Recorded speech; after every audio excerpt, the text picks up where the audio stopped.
The topics and opinions expressed in the following show are solely those of the hosts and their guests and not those of W4CY Radio, its employees, or affiliates.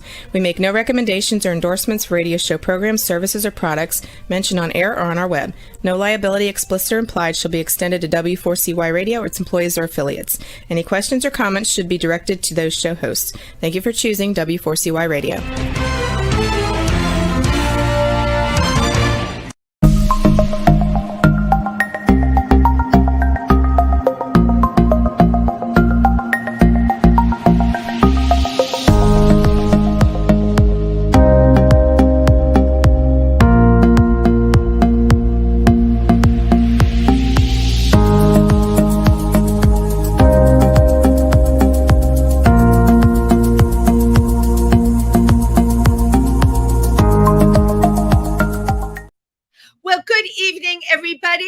Welcome to Triversity Talk. I am Wendy Stewart, and I'm so happy to be here with you tonight on this wonderful Wednesday. Yes, we still have warm weather. I am a summer girl, so they can just rock out this humidity and this heat for the next 6 weeks, and I'd be happy. I know not all of you are, but you know what? It's my show. I can be happy about the weather, right? Just kidding. So we had the most incredible Pike County Pride this weekend. It was on Sunday, and I have to share this with everybody. It really turned into Tri-State Pride because we had people from New York, New Jersey, and Pennsylvania. We had to move it out of Pike County due to the weather to a huge indoor place. As a matter of fact, this huge indoor gymnasium is part of a camp called Camp Reimagine in Huguenot, New York, and you are all going to be hearing a lot more about it. It is a wonderful place, and it turned out to be the perfect place to have Pike County Pride. We had incredible vendors, and let me just talk about the show.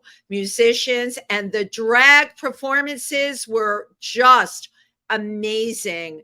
And I can tell you, it really warmed my heart because it was really what community has to be about. And our audience for the drag show, I would love to tell you, were the most incredible families, people that just came to support us with their children, who loved watching the drag queens, who did Disney songs, Broadway show tunes, pop tunes, of course, beautifully dressed.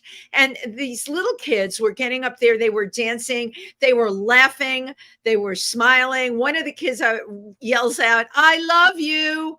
I mean, you really had to appreciate what was going on that stage. So I have to say here, the other side that talks about drag being bad, drag is amazing. And when drag is done in this way, it is total fantasy and total goodness for children. And I want to thank all the parents that supported our event, and just about everybody else who supported our event too.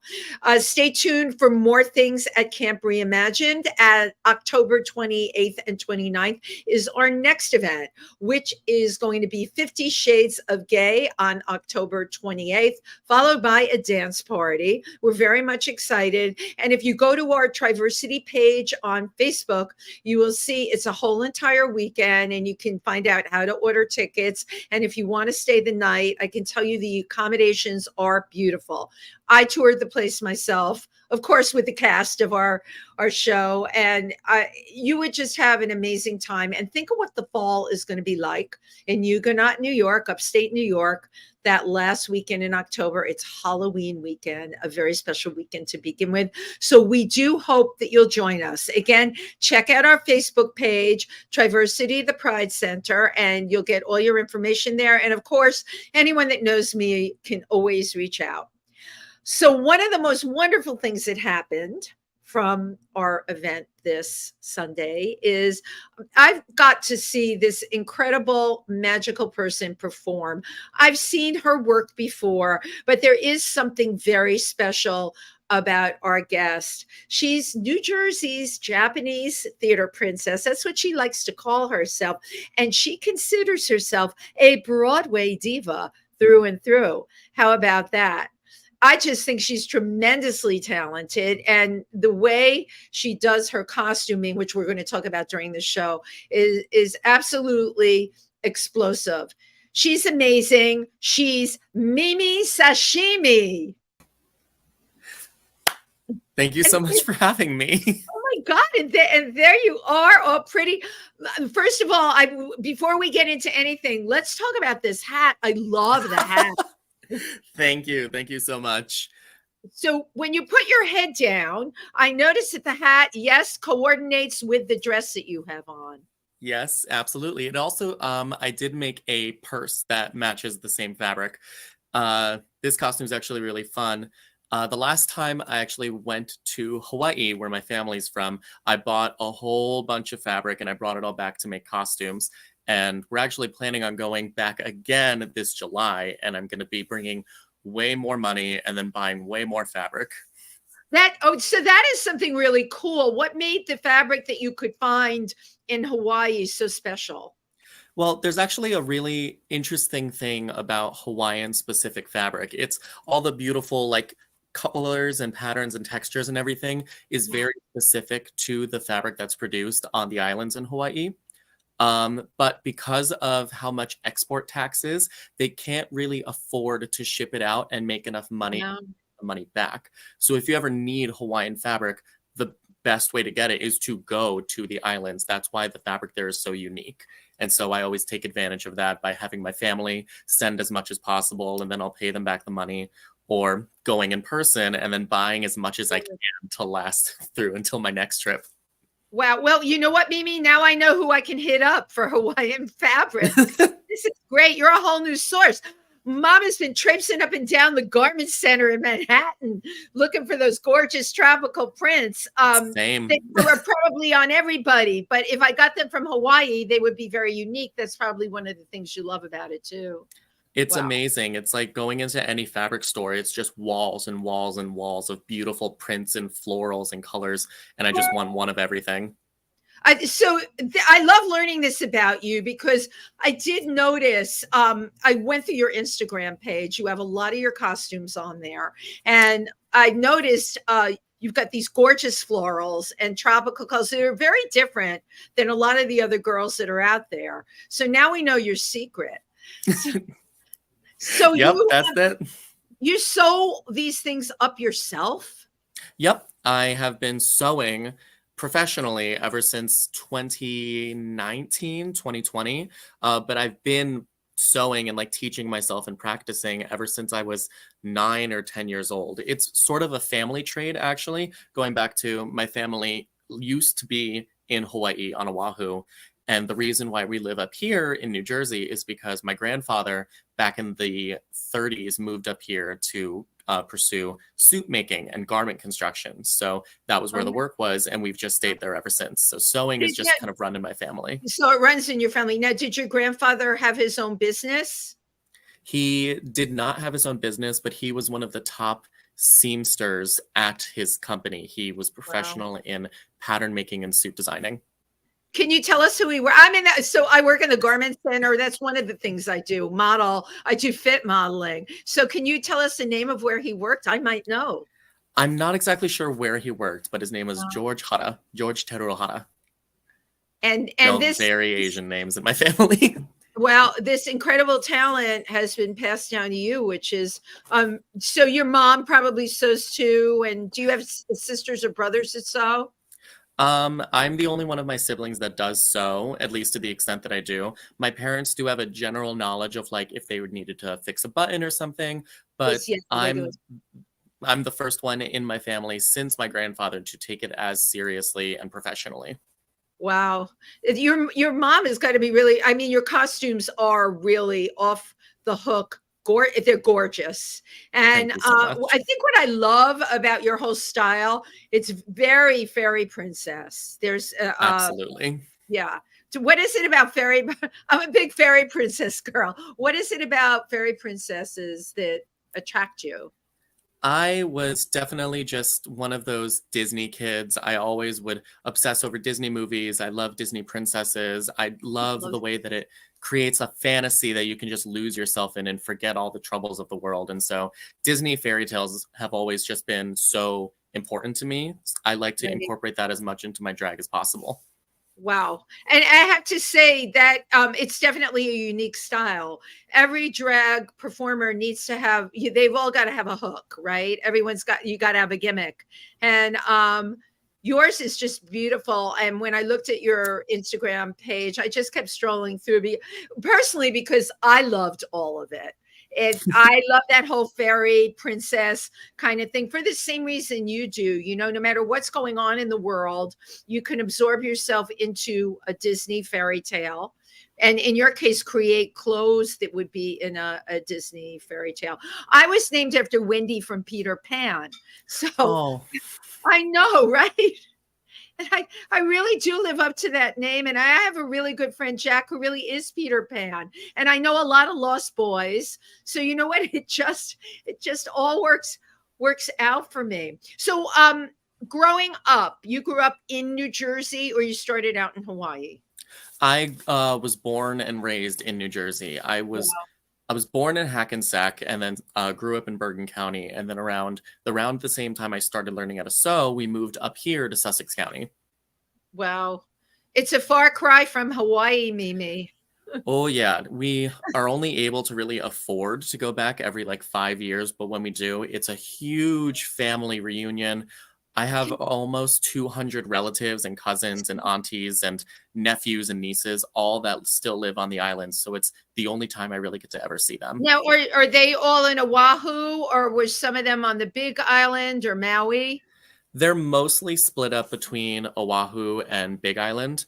Thankfully, nobody lives on Maui, and so we were able to avoid the wildfires. I was going to ask you that because I've been to Hawaii and I've been to Lahaina, and I mean, the tragedy is of epic proportions. Yeah. And Hawaii, Hawaii is one of those untouched places for all of us. When people think of paradise, right, you think of Hawaii. So this all coming down, it was really, really crazy. So, but you do get back every couple of years, right? Every 5 years or so, we do go back. We last went in 2019, and we're currently planning 2024. Wow. I certainly want to go back. I recently learned something from a friend of mine who is Hawaiian that was very interesting to me, is about the two spirits, that someone can be male and female. And I forgot, can you say the word? I always mispronounce it. The term is mahu, M-A-H-U, mahu. Right. And there is a huge belief in mahu there, which is great. It's mahu, actually, in terms of gender in the Hawaiian culture, it's considered the third gender. It's the joining of male and female energies. Right. It's in my own gender identity and my gender journey. It's one of the labels, I guess you could say, that I've most resonated with. But in terms of making it make sense for Western society, I just say gender nonconforming. Right. But you know what? Now we're getting into the whole thing about culture, because my friend is a very well-known performer and talks about that constantly on stage. And I like that from your culture is being shared. And I'll tell you why. You're right. Here you have to say gender nonconforming, but to talk about a third sex is both male and female. And by the way, not limited to Hawaiian culture. You can find this in Italy, for hundreds of years, and Greece, and just totally accepted. It was it wasn't questioned as anything. It was just accepted, and you just wish, right, that it could be that way here, I guess is what I want to say. But actually, I'm so sorry. No, you're fine. In Hawaiian culture, mahus are also known for being the ones you would go to for advice if you needed life help or life advice, or especially advice with bringing up children or being able to take care of children, childcare. They were the ones who were considered the wisest that you can go to for stuff like that, because nothing is seen as more wise or divine as being able to encapsulate male and female energies. But I mean, how incredible is that? That's just absolutely beautiful. And you wish you would see that here eventually.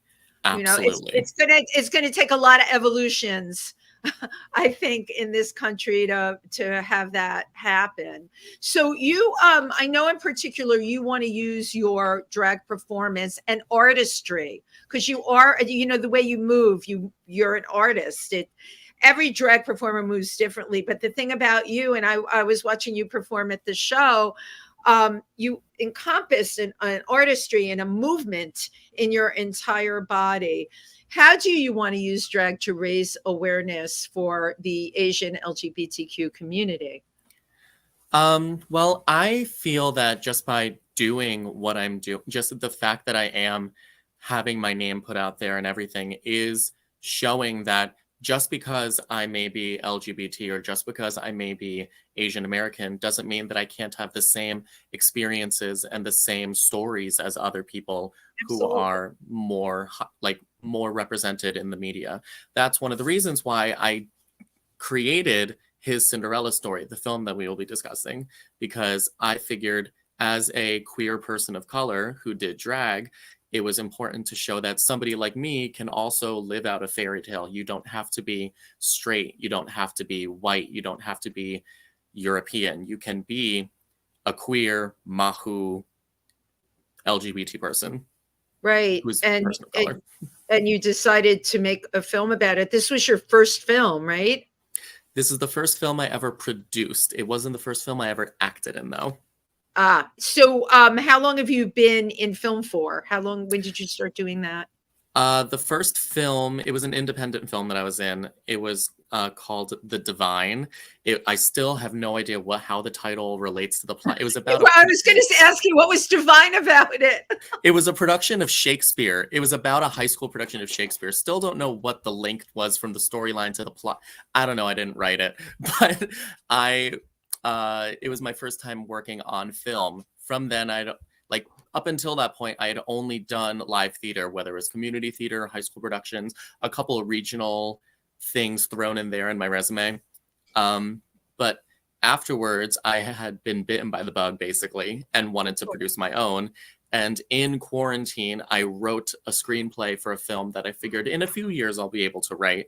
But then when I went to college, they were like, you have the opportunity to do one big project and we'll help you fund it. What do you want it to be? Oh my God, how perfect, right? And I was like, oh, they were expecting me to be like, I want to put on a cabaret or I want to do a musical. But I was like, can I make a movie? They're like, you're a musical theater major. I was like, I know, but can I make a movie? They were like, I don't see why not. And then I did. Right. And then you just did it. How long did it take you to make it? The writing took about 7 months. It was a lot of writing a draft, sending it to people to proofread it, and then getting it back and then being like, this doesn't really make sense. Can you flesh this out a little bit? That went back and forth for about 7 months. The filming itself, including setting up, getting the actors together and putting costumes and sets together and everything and finding locations, that was another 2 months. And then editing took about a year, because I did that all by myself as well. You did the edit. Now, how did you know how to edit, Mimi? You had never done that before. Well, actually, editing is something that I had been doing for a very long time, because while this may have been the first film that I had done, it wasn't. I had always wanted to make movies. I was that kid with his camcorder, very, very young at 9, 10 years old, filming stuff in my basement, making movies with my friends when they come over. And so I got used to filming and editing. I actually started a YouTube channel for a while where I did Disney videos, doll videos, random vacation stuff. Well, tell me what your YouTube channel was called. My YouTube channel was under my first and middle name. I was using my middle name as my last name, Chris William. All of those videos have now been privated. So anyone who's listening, they're not on YouTube anymore. These have got to be great. How old were you when you were doing this? 9 or 10? The YouTube channel itself started when I was 14, and I officially stopped making videos around 2020. So there's 6 years of videos on there that I was like, these are all so cringe. I got to get rid of all these. But I do. When you were a kid, you were already using a camcorder, and I think that's really great. What is it about film that attracted you, that made you pick up that camcorder? It's the same thing that attracted me to Disney movies or drag or theaters. I've just always loved telling a story. It's Yes. sort of, it's where the root of what you say you see in a lot of my performances is I have always loved telling a story, having a beginning, a middle, and end, and bringing a character to life. It's why I'm so theatrical with what I do. It's why I pursued theater to begin with. Yeah. I actually, in college, was working with a equity actor who was on hiatus from the Broadway production of Beetlejuice. I was his understudy in a production of A Christmas Carol. It was a very like, I was like a 20-year-old something, and he was in his 40s, and it was like, I don't know why I was his understudy, but we're gonna go with it. Oh And my God, are you kidding? What, first of all, what an honor. And second of all, what a learning opportunity for you, you know? yes, absolutely. It was my first ever equity production. And he, when I was rehearsing and running lines, he kind of sat me down and he was like, you need to remember the most important thing is just 3 words: tell the story. And Yes. since then, that has fully formed how I do everything now. All my drag, my costumes, everything. Everything Yeah. I do, I try to weave a story into it. I no, I could totally see that when you were doing it. So I want to tell everybody you're gonna love the trailer. Okay. And we're just going to play it and then we'll talk about it because we're actually going to have a screening of the film, which we'll talk about after the trailer. Okay, let's watch it. All right, everyone, let's do it again from the top. 5, 6, 7, 8, and 1, 2, 3, and 4. 5, 6, 7, and 8. 1, 2, 3, 4. 5, 6, 7, and 8, and 1, 2, 3, 4. 5 and 6, 7 and 8, and 1, 2, 3, and 4. 5, 6, 7, and 8, and 1, 2, 3, 4. 5, 6, 7, 8, and 1, and 2, and 3, and 4. 5 and 6, 7 and 8, and 1, 2, 3, 4. 5, 6, 7, 8, and 1, 2, 3, 4, and pose. Great job, guys. And that's it for till next time. Hey, keep practicing. See you next class.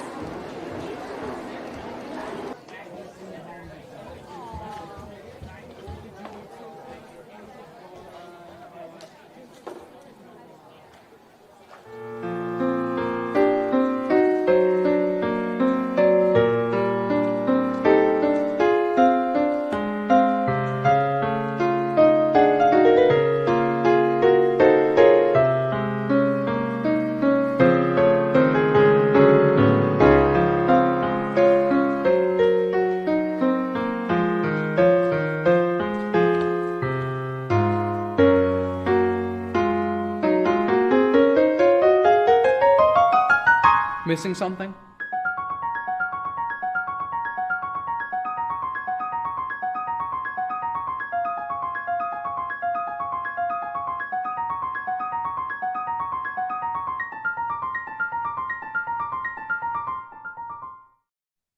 Wow.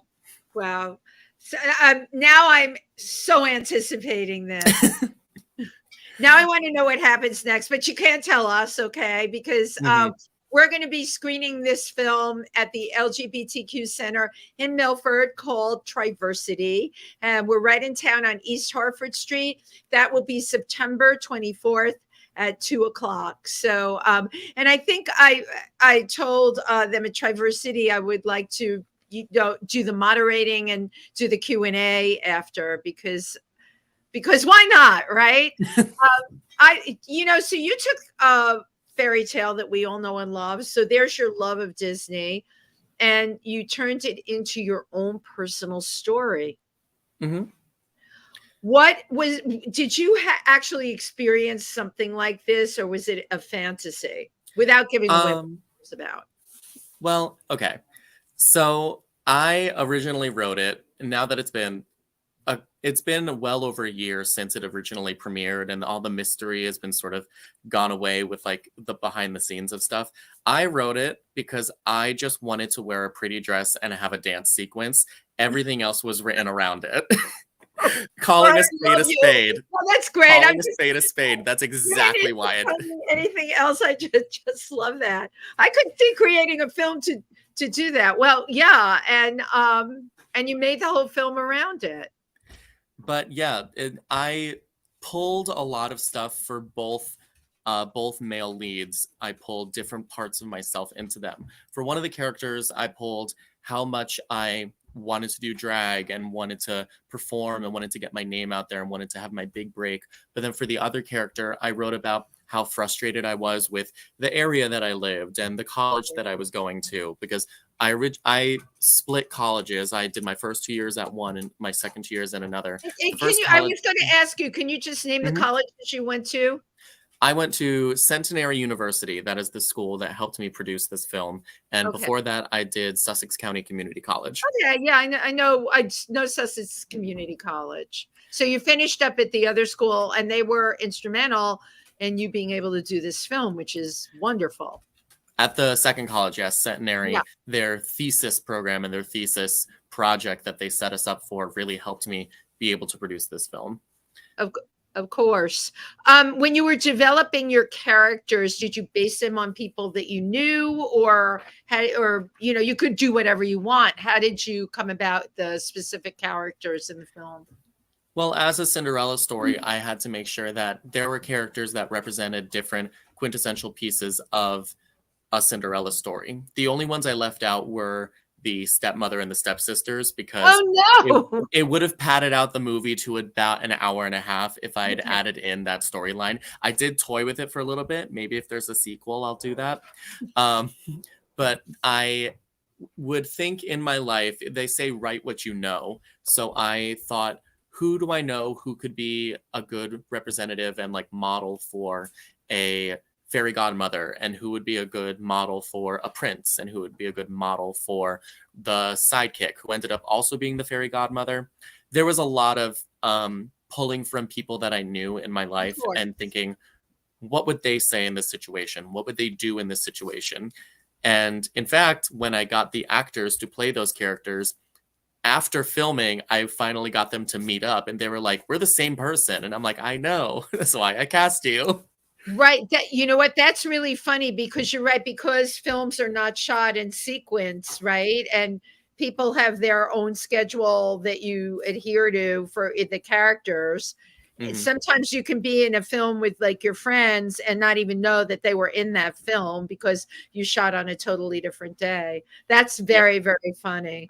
So this was your thesis project. Yes. And I wrote in a 40-page essay about the whole process, which took me another 6 months to do. And I don't want to do that again.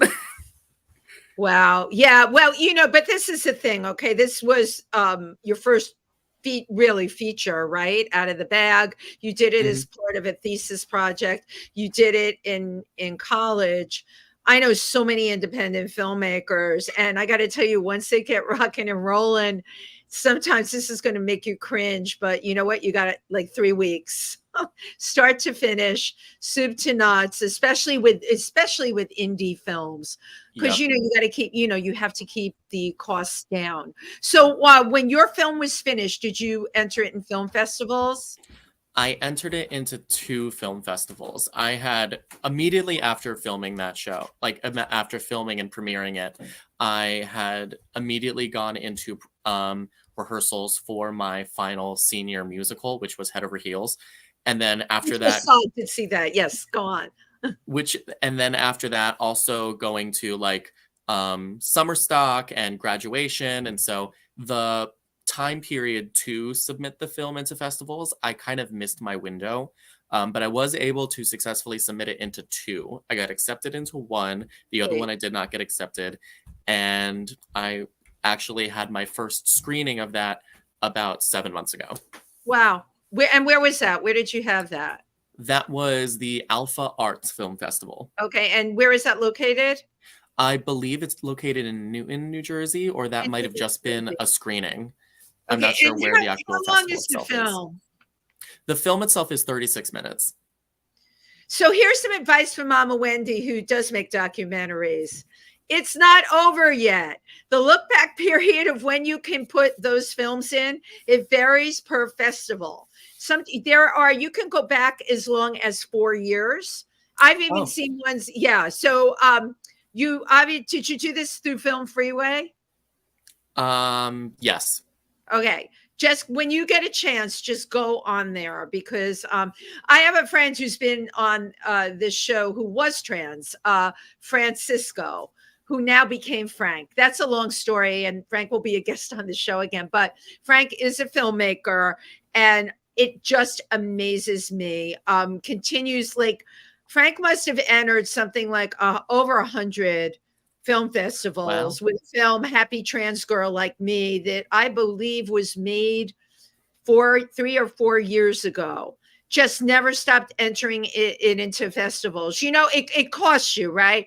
It can be $25 or $50. My advice when I meet other people, I say, pick the less expensive ones. You know, you're just trying to collect those laurels that you get when you have a film in a festival. But you know, Mimi, I don't want to see you give up. You can be entering this film. And there's a ton, by the way, of LGBTQ festivals, which if you go on Film Freeway, you can just put that in and you can find them. So yeah, you're not done. You're not done with this. You get to continue to screen it. So definitely submit it to film festivals. The topic is wonderful and extremely timely. And probably will be extremely well received too. So yes, that's what you're going to do. Yes. I will leave the wind beneath your wings to get you to do this. So one of the things I noticed about you do fairy tale dresses in beautiful, beautiful prints, but you also do the rainbow flag colors, the LGBTQ flag colors. You do a lot of costumes in those colors, and they're all different. So tell me the story behind that. Well, when I first started drag, my first ever gig I'd ever gotten wasn't paid. I made like $3 in tips. It was Sussex County Pride's first ever Pride Festival. Oh my God, that's great that you did that, right?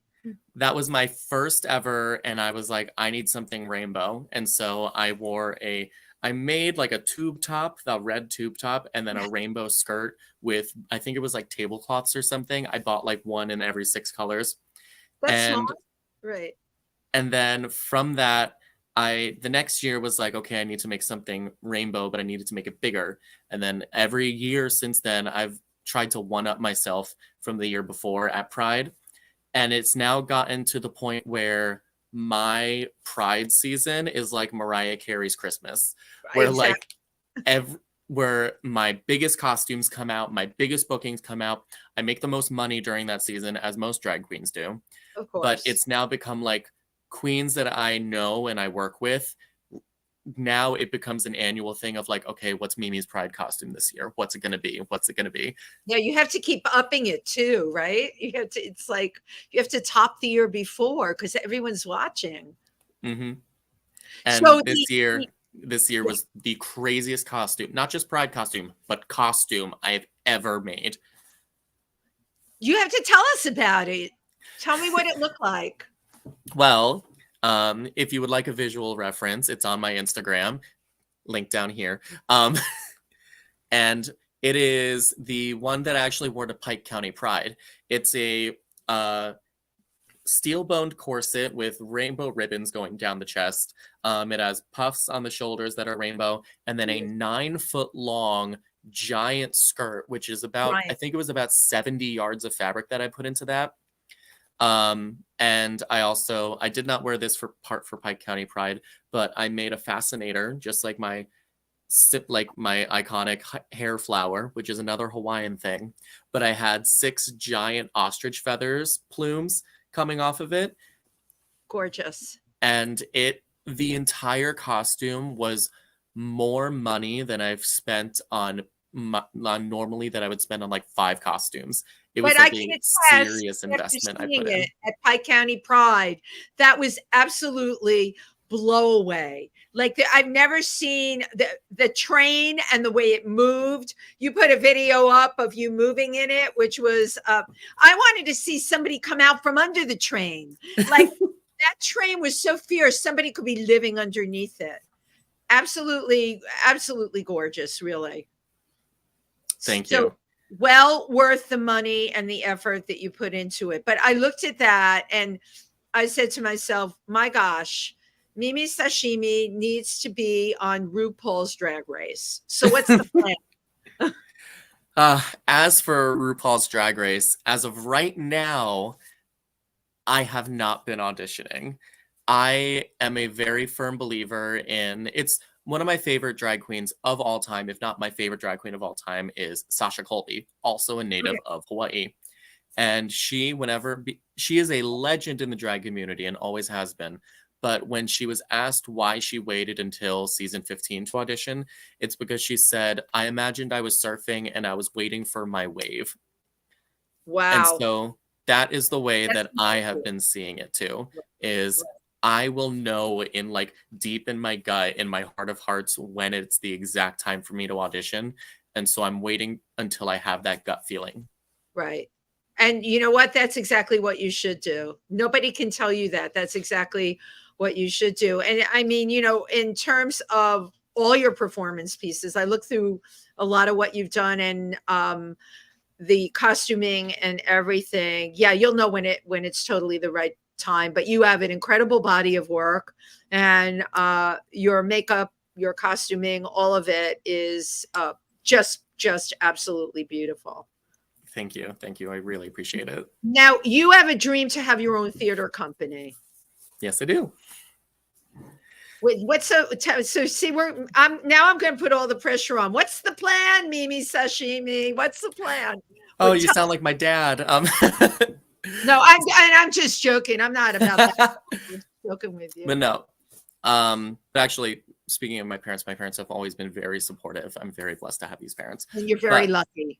As for the theater company, the plan is within the next, I'm saying in 10 years, I have been going through the community theater circuit for a while, and I've noticed the way that certain shows are being done, certain shows are being run, and I would always have an opinion of, oh, I would do it this way. I would do it this way. If I were to run a show, this is what I would do. If I were to produce a show, this is what I would do.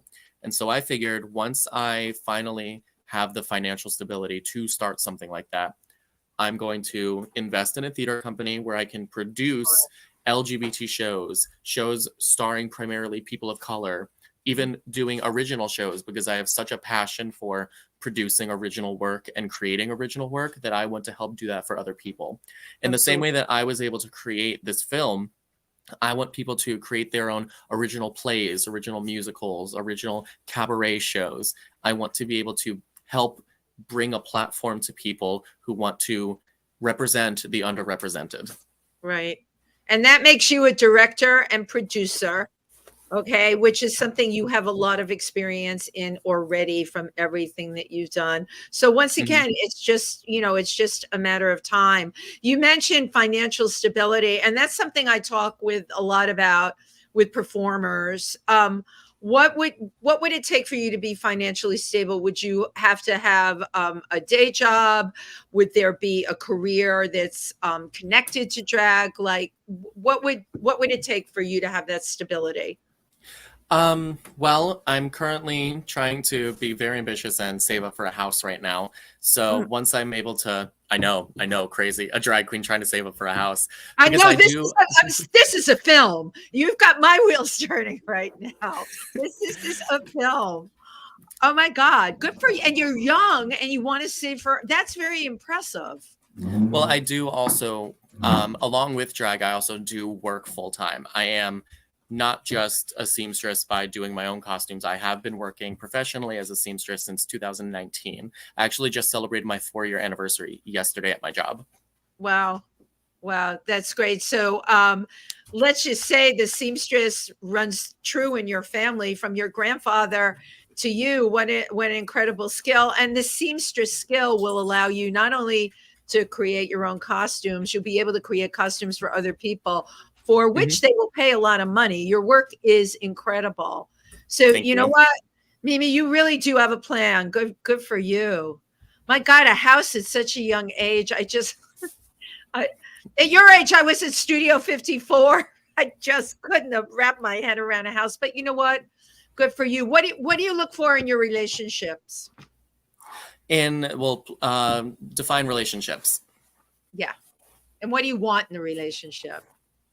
I'm sorry, define relationships. Which Yeah, relationships? yeah. Just so in a partner, like what do you look for in a partner?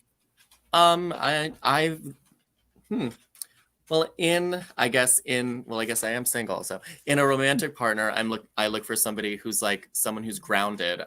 I dress up as a very eccentric, like theatrical person. And while I do have those twinges every once in a while, I really am just a pretty down to earth girl. I mean, I want to have a home, build a life, that grow roots somewhere. I love this. And we'll give everybody your social media handles so people can reach out. Who knows? Maybe like we'll find the perfect person for you tonight. Find my Prince Charming, yes. Right. Maybe, right. All this talk will bring Prince Charming into the room. So you probably have a lot of shows coming up now that we're in the fall. Tell me what you're going to be doing. Well, at the moment, we're currently working on the premiere happening later this month. I also am currently trying to line up some gigs for December. Around Christmas time is also when I have another big surge in stuff, because the theatrical stuff that I do usually is very sought after in June and in Christmas. A lot of queens are June and October for Halloween. People don't really see me as a very spooky queen, so I'm a very jolly queen instead. And so I'll take that distinction any day. You'll be the jolly Halloween queen. Absolutely. I love that. I totally love that. It is amazing to me, the incredible, because you're talking about like being from Jersey and everything, but I'm from the city, and what I've learned from being out in Milford, Pennsylvania, and with Triversity, drag is not just limited to the city anymore.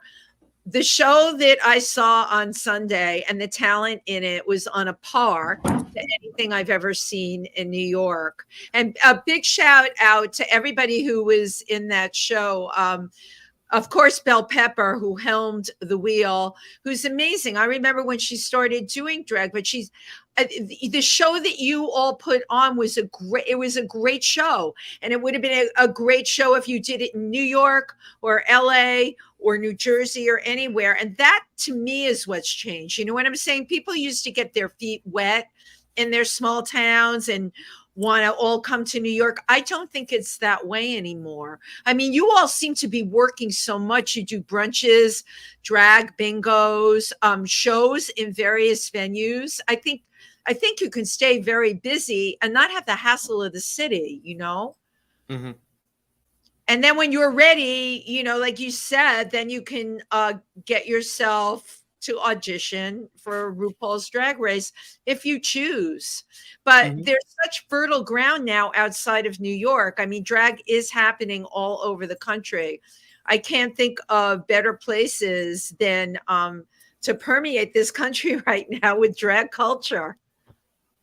Yeah, absolutely. The way that drag is just boomed, especially from experience in Sussex County, has been so insane. Considering just in 4 years ago was the first ever drag show Sussex County has ever had. I remember. I remember that first show. And I remember it very clearly because I was the one who produced it. You did. I didn't even know you're the producer of that show. I remember you. So who was in that first show? Who were the drag queens that you performed with? That original show was me, Mandra D, Marilyn Monroe, Lux Noir London, Lady Celestina, Roxanne Lewinsky, and a little drag baby who I adopted for a little bit and then quit drag immediately, named Dragon Fruit. Dragon Fruit. So wait, what made you dump Dragon Fruit? Was that your drag daughter? She was my drag daughter for a while. And the crazy thing is, I was so excited. I was like, we finally had your first show going. It's great. It's amazing. You did so good. By the end of the show, she was like, I don't want to do this anymore. Oh, really?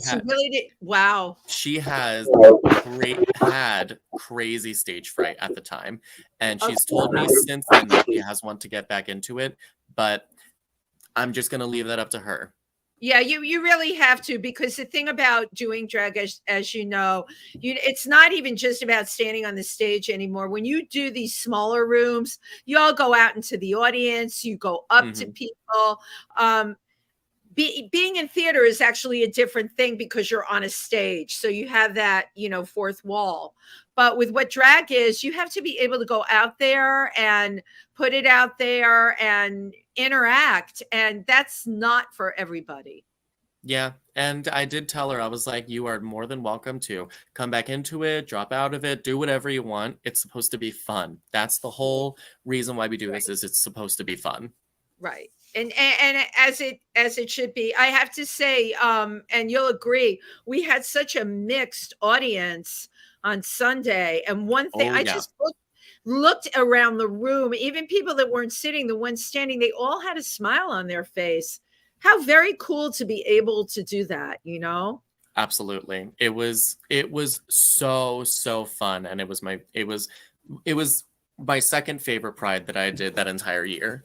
Oh my, are you that? So that makes Triversity feel really good, because so much work went into that. I have to thank Lisa Jenkins. It was a monumental project, and she did such an incredible job with all the aspects of it. It's not easy. People just think you do these shows and they come together. And I always give kudos to Bell Pepper, because she puts so much into them, and Hmm. they have so many elements, and you play games, and John Henry produces them, and they're really a great couple of hours for people. And I think a lot of times people don't know that the performer is giving out 150% to make it happen. So Hmm. you know what, Mimi, we need to see more drag. It needs to be all over. Not less Absolutely. drag, more drag. Less hate speech, more drag. Yes, I'm the one that said it. So what are your plans for Halloween? At the moment, Halloween is sort of like there's a joke in the drag community that Halloween to a drag queen is like Christmas to Santa Claus, where it's the one day where you don't have to be in a costume. Because So everyone I am else is. it's funny, right? And so It is, right. I and so I have actually taken off Halloween weekend to just go out, hang with friends, wear one of my only three male costumes that I have, and Get then out. just go out and party and enjoy myself. And just have a great time. Well, I hope we can look into the audience and see you at 50 Shades of Gay. It's a very, very funny show, and two people are going to be working within the show. That's Kay Gorgeous and Mhm. Urethra. Oh God, Yes, who I met for my the two first time, sisters. who's hilarious, and I absolutely adore Kay Gorgeous. You're very lucky. You get to work with really great people, very supportive people. Absolutely. That's what it's all about. So we are down to the wire here. I don't know how I never know why it goes so fast, but it does. Are there some last things you want to tell people, where to find you, or something you've been burning to share with everybody? Well, you can find me on every social media at the Mimi Sashimi, MIMISASHIMI, and most importantly, my Venmo is just Mimi Sashimi. You can find me at the Mimi Sashimi on Instagram, TikTok, Twitter. You can find my YouTube channel. It's just Mimi Sashimi. I post random videos of performances that I have filmed. You can also find more details about the film, His Cinderella Story. It is released on YouTube under my boy name, Chris Hara, Hara, as well as a big show that I do have coming up that I am very excited for. There you go. It's very ahead of time, but I'm just putting out the feelers right now. In March, Camp Reimagined is going to help us produce an Oh, yeah. all live singing drag show.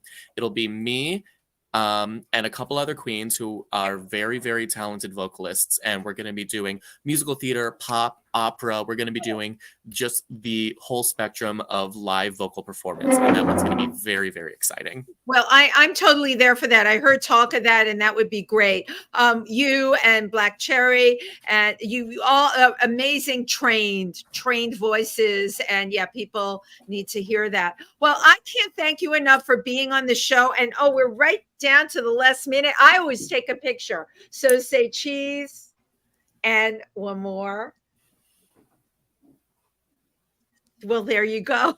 Gorgeous, as I would expect from Mimi Sashimi. Thank you for joining us tonight. And thank you to all of our listeners. We will be back next week. Have a great rest of week. Good night, everybody. Bye-bye. Have a good night.